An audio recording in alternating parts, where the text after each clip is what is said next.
Hello friends, मैं आपकी दोस्त निशा मिश्रा आप सभी का बहुत बहुत स्वागत करती हूँ आपके अपने मार्गदर्शन चैनल में।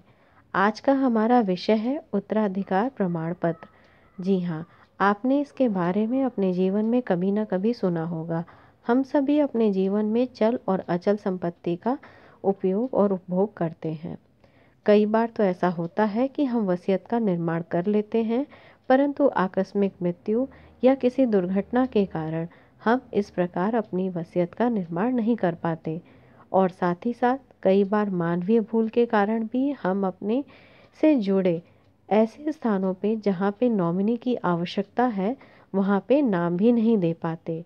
तो ऐसी स्थिति में क्या करना चाहिए और किस प्रकार से हमें अपनी उस संपत्ति को प्राप्त करना चाहिए। उसे प्राप्त करने के लिए हमें उत्तराधिकार प्रमाण पत्र की आवश्यकता होगी। यह प्रमाण पत्र किन किन स्थानों पे काम आता है?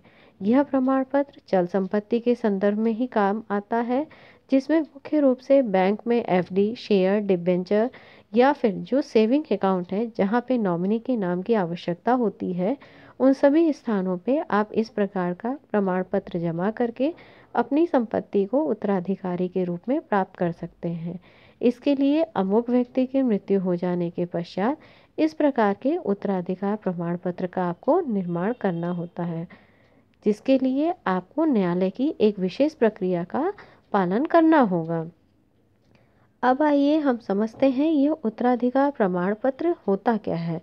भारतीय उत्तराधिकार अधिनियम 1925 की धारा 372 के अंतर्गत उत्तराधिकार प्रमाण पत्र का उल्लेख किया गया है, जहां इसके संबंध में बताया गया है कि इसका जो संबंध है वो चल संपत्ति से है।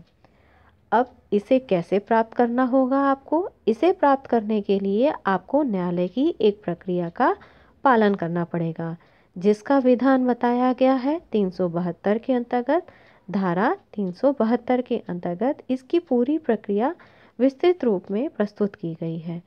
इस प्रमाण पत्र को प्राप्त करने के लिए आवेदक को पक्षकार बनकर जिला न्यायालय के समक्ष उपस्थित होना पड़ता है।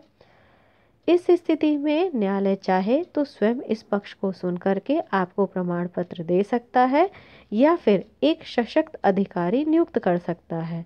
कई बार महानगरों में इसके लिए अलग से एक कोर्ट निर्धारित की जाती है, जिसका कार्य ही यही होता है कि वह उत्तराधिकारी प्रमाण पत्र जारी करे। इसके लिए सशक्त जो नियुक्त की गई कोर्ट होती है या जो अधिकारी होता है वह पूरे आवेदन की सुनवाई करता है। सभी सबूतों को देखने के बाद, सभी पक्षों को सुनने के बाद उत्तराधिकार प्रमाण पत्र प्रदान किया जाता है। प्रमाण पत्र प्रदान करने की पूरी प्रक्रिया सुनने के बाद ही न्यायाधीश इस प्रकरण को समाप्त करते हुए प्रमाण पत्र जारी करता है। समाचार पत्रों में इसका विज्ञापन दिया जाता है, जिससे सब साधारण को सूचित किया जा सके, उन्हें बताया जा सके कि अगर आप उत्तराधिकारी हैं तो इस संदर्भ में अपना हक, अपना पक्ष रखिए। अगर किसी प्रकार की कोई आपत्ति है तो उसे भी प्रस्तुत करिए। एक निश्चित समय अवधि बीत जाने के पश्चात अगर किसी प्रकार की कोई आपत्ति नहीं आती है, तब न्यायालय पूरा प्रकरण सुनने के पश्चात प्रमाण पत्र को प्रदान कर देता है। उत्तराधिकार प्रमाण पत्र का संबंध किन चीज़ों से होता है मैंने पूर्व में भी आपको बताया है। शेयर, डिबेंचर, एफडी से संबंधित ये सभी मामले होते हैं और साथ ही साथ सेविंग अकाउंट के संदर्भ में भी इसका आप उपयोग या उपभोग कर सकते हैं। अगर इस विषय से संबंधित किसी भी प्रकार का कोई आपके मन में शंका या प्रश्न हो तो प्लीज़ उसे कमेंट बॉक्स में लिख करके भेजें और अपनी बात मुझ तक पहुँचाएँ।